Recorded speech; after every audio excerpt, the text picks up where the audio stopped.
तुम? Genghis Khan उर्फ Star Trek. कौन हो तुम? चंगेज खान उर्फ स्टार ट्रेक।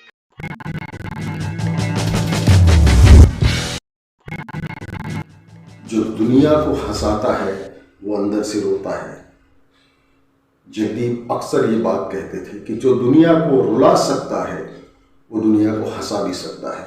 जी हाँ, तो एक फिल्म में जगदीप को रोने का अभिनय करना था और उन्होंने इतना नेचुरल रोया कि फिल्म के निर्देशक जो 2 बीघा ज़मीन बनाने वाले थे उन्होंने जगदीप को फौरन अपनी इस फिल्म के लिए चुन लिया। दोस्तों नमस्कार। कॉमेडी की दुनिया में कई बेताज बादशाह आए और चले गए, लेकिन जगदीप एक ऐसा नाम जिनकी कॉमेडी पे आज भी ज़माना हंसता है, खिलखिलाता है। उनका पूरा नाम था सैयद इश्तियाक अहमद जाफरी। मध्य प्रदेश के दतिया में जन्मे और किस्मत उनको मुंबई खींच कर ले गई। इससे पहले एक हादसा उनकी ज़िंदगी में हुआ। 1947 का जो बंटवारा था, उस दौरान देश में जो विभाजनकारी दंगे भड़के, उसमें उनके पिता की मौत हो गई, जो कि एक नामी बैरिस्टर थे। जिंदगी ने यहाँ पलटा खाया। पूरे शानो शौकत और ऐशो आराम की जिंदगी जीने वाला जगदीप का परिवार वहाँ दतिया विस्थापित होकर मुंबई चला गया, जहाँ उनकी माँ को यतीम खाना अनाथालय में रोटियां तक बनानी पड़ी। और जगदीप को बचपन से ही साबुन बेचने, कंघियाँ बेचने से लेकर जो छोटे छोटे काम उनको करने पड़े। लेकिन तकदीर उनके लिए कोई और अफसाना लिख रही थी। जिन्होंने 400 से भी ज़्यादा फिल्मों में काम किया और 50 साल के अपने फिल्मी सफ़र में लोगों को हंसाया, खूब हंसाया। शोले का सूरमा भूपाली का किरदार आज भी लोगों को गुदगुदाता है। आज पलटते हैं जगदीप साहब की ज़िंदगी के वो पन्ने जो अभी तक आपने नहीं देखे या सुने होंगे। शुरू करते हैं वीडियो।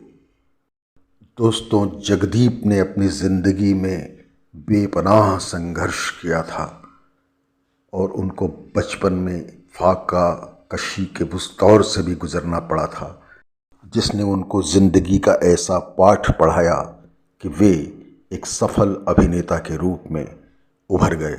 हालांकि उन्होंने कोई ट्रेनिंग नहीं ली थी अभिनय की, जैसा कि उस ज़माने की फिल्मों में हुआ करता था। कोई भी कलाकार किसी इंस्टीट्यूट में जाकर ट्रेनिंग नहीं लेता था, बल्कि सब अपने अनुभव की पाठशाला से समृद्ध होकर अपनी एक्टिंग का जौहर दिखाते थे और उनको भरपूर तालियां मिलती थी। जगदीप के व्यक्तित्व के निर्माण में उनकी अम्मी यानी उनकी माँ का बहुत बड़ा योगदान था। एक बार अम्मी के साथ जगदीप अंधेरी इलाके में से गुजर रहे थे। अचानक ज़ोरदार तूफान आ गया और हवा तेज बहने लगी।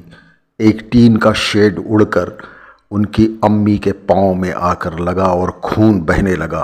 तेज बरसात भी हो रही थी, हवाएं सनसनाहट के साथ चल रही थी। जगदीप ने अपनी माँ से कहा कि अम्मी कहीं रुक जाते हैं। तो इसके बाद उनकी अम्मी ने जो कुछ कहा वो जीवन भर जगदीप को याद रहा।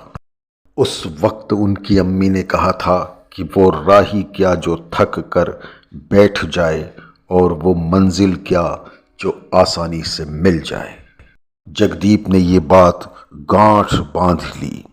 एक बार की बात है कि जगदीप गुरुदत्त की एक फिल्म में काम कर रहे थे। उनको किसी बात पर गुरुदत्त को तमाचा मारना था। जगदीप ने सचमुच में गुरुदत्त को एक तमाचा जड़ दिया।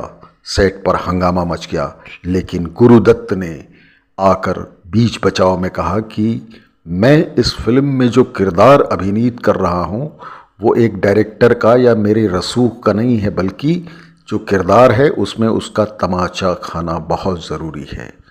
इस बात को भी जगदीप ने एक प्रेरणा के रूप में लिया और वे हमेशा इस किस्से को याद करते रहे। जगदीप को बचपन में इतना संघर्ष करना पड़ा था कि ये वे बताते हैं, एक बार इंटरव्यू में उन्होंने बताया कि एक लारी यानी एक गाड़ी जा रही थी जिसमें से अनाज गिर रहा था। उस अनाज को अपने मुट्ठी में और अपने कपड़ों में कैद करते हुए कई किलोमीटर जगदीप भागे और जब लौट के वे वापस आए तो काफ़ी अनाज उनके पास था, लेकिन उसको पिसाने के लिए उनके पास पैसा नहीं था। लिहाजा उन्होंने एक पत्थर पर उस अनाज को पीसा और मिर्च के साथ खाना खाया। जगदीप अक्सर ये बात कहा करते थे कि दर्द जब हद से गुजर जाता है तो वो हंसी बन जाता है।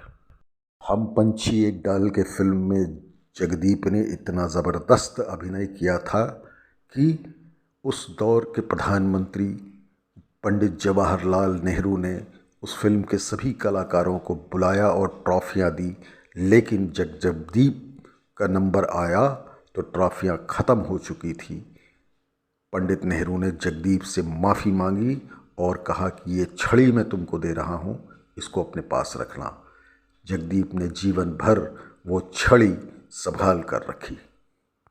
शोले फिल्म में सूरमा भोपाली का किरदार तो ज़बरदस्त हिट रहा, लेकिन इस किरदार को रचने की प्रेरणा भी सलीम जावेद ने भोपाल के उस फॉरेस्ट ऑफिसर से ग्रहण की थी जो उसी लहजे में बात किया करता था। एक बार वही फॉरेस्ट ऑफिसर एक स्टूडियो में जगदीप को मिल गया और उसने उनको लगभग खूब धमकाया और ये भी कहा कि वो केस कर देगा कि तुमने मेरे किरदार को जगह जगह उजागर कर दिया है, लोग मुझे अब सूरमा भोपाली के नाम से जानने लगे हैं। किसी तरीके से जॉनी वॉकर ने बीच बचाव करके और उस सूरमा भोपाली असली को संभाला और जगदीप की जान छूटी। जगदीप ने अपने करियर की शुरुआत चाइल्ड आर्टिस्ट के रूप में की थी।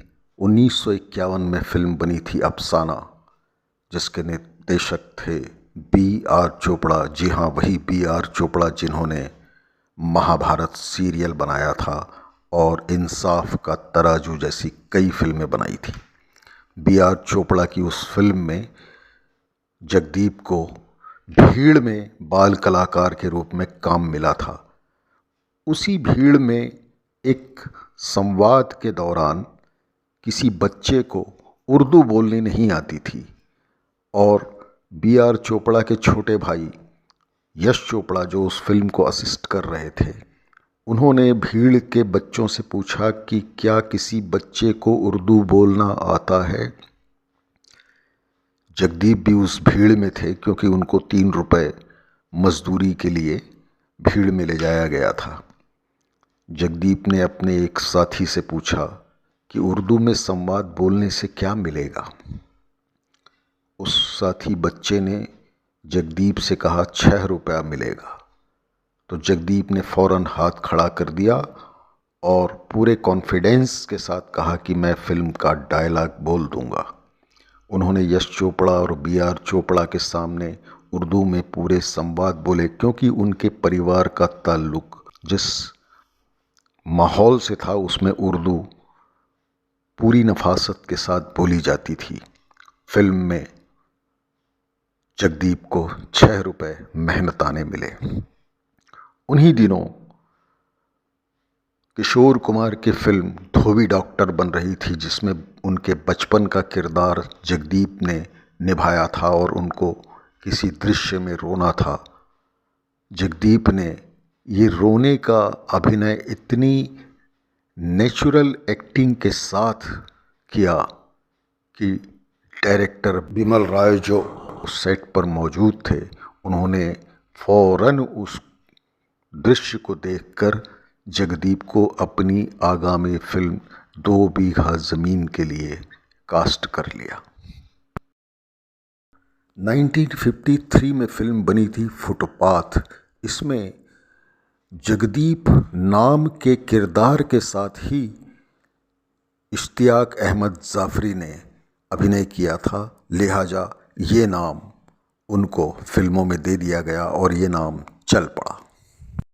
जगदीप ने फिल्म भाभी में भी सपोर्टिंग एक्टर के रूप में काम किया और लगातार वे फिल्मों में काम करते रहे।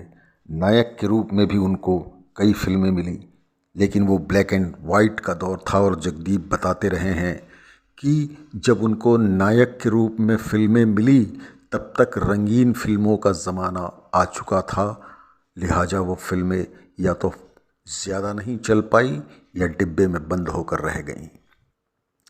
1968 में फिल्म ब्रह्मचारी ने जगदीप के कैरियर को एक नई दिशा दी और एक कॉमेडियन के रूप में उनको स्थापित कर दिया। सूरमा भोपाली के किरदार में जगदीप ने अपनी एक अमिट छाप छोड़ी है। शोले फिल्म में सूरमा भोपाली का एक दृश्य था जिसमें अपने साथियों को बिठाकर जगदीप लंबी लंबी हाँकते रहते हैं कि किस तरह से उन्होंने जय और बीरू को धमकाया था। लोगों को यकीन नहीं होता, लेकिन वे बातें बढ़ चढ़ कर किए जाते हैं। इतने में ही दृश्य में जय और बीरू आ जाते हैं, जिसको देखकर जगदीप की घिघी बन जाती है। दरअसल ये दृश्य जगदीप खुद बताते रहे हैं कि उन्होंने फिल्म मधुमती से इंस्पायर होकर कॉपी करके और अपने अनूठे अंदाज में पेश किया था। मधुमती का वो सीन याद होगा जब जॉनी वॉकर इसी तरह शेखी बघारते रहते हैं और दिलीप कुमार दृश्य में आ जाते हैं। 1970, 80 और 90 के दशक में जगदीप ने कई फिल्मों में काम किया। 400 से ज़्यादा फिल्में उनके हिस्से में आई और सभी फिल्मों में जगदीप ने अपनी अमिट छाप छोड़ी और जिस भी सीन में वो आते थे दर्शकों के चेहरे खिल जाते थे। हर किरदार में वे ढल जाते थे। जगदीप ने जिस भी भूमिका को निभाया उसके साथ पूरा न्याय किया।